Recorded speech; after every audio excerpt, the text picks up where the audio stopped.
Okay, here we go for example 3 for arc length. This time we want to find the length of this function on 2 to 4.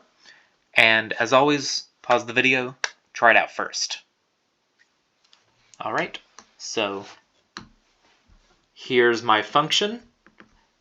I've got quarter x squared minus half log x. Find the derivative. Derivative of quarter x squared, the 2 comes down to give me 1/2 x, and then half x to the minus 1, or 1/2 times 1 over x. And now I will plug it into my formula. So L is the integral from 0, not from 0. 2 to 4 is my interval. I have the square root of a 1 plus the derivative squared. And I'm probably going to have to FOIL that out, so let's do that. 2 to 4, square root. 1 plus. If you have to write it out and FOIL it, that's okay. Pause the video, but I'll just go ahead and write it out. I square the first, which gives me x squared over 4. Then I minus 2 times the first times the second. Oops, let me extend that square root. And then I add the second one all squared. Have my dx. And now that's the integral from 2 to 4. Let me see what cancels. Well, I see an x and an x cancel. A 2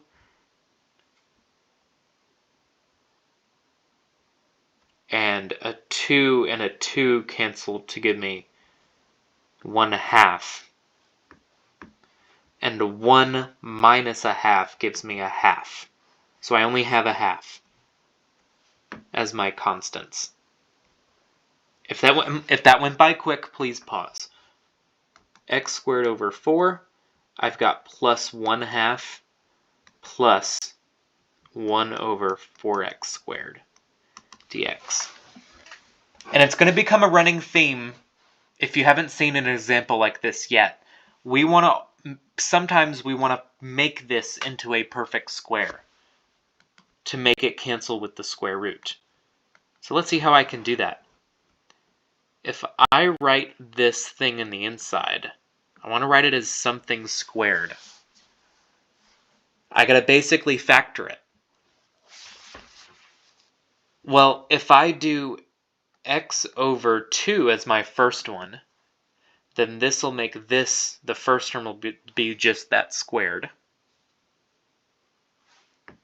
And if I make my second term 1 over 2x, then my last term is just going to be this one squared, which gives me here.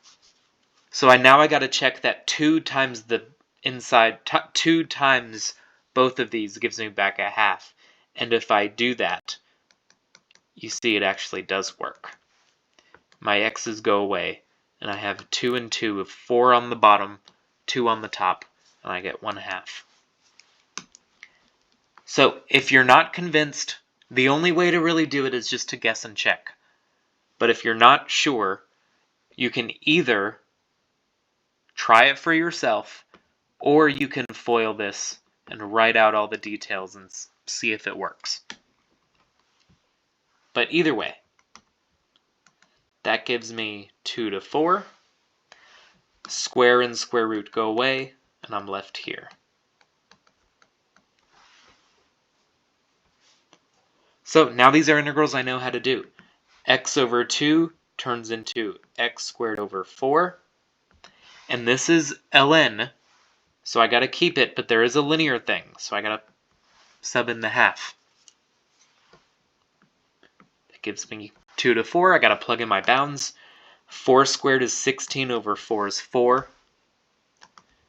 Then I plug in 4 there. I subtract 2 squared over 4 is 1, plus half ln 4.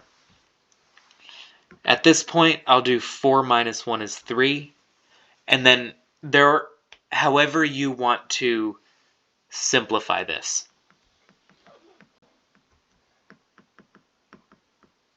So I would say this is fine, but just in case you're taking a multiple choice test, how would I simplify it further? Well, I notice these are both powers of 2, and exponents I can take out of logs. So I'll write here to say optional. That's 3 plus 1/2. I'll take the 1/2 out and just do these separately. ln of 2 to the third minus ln of 2 squared. And exponents I can always take out and turn into coefficients. Half 3 ln 2 minus 2 ln 2, and 3 minus 2 is 1. I can collect my like terms. So I just have 1 ln 2, and then the half out front. And that is my answer. Hope that helped.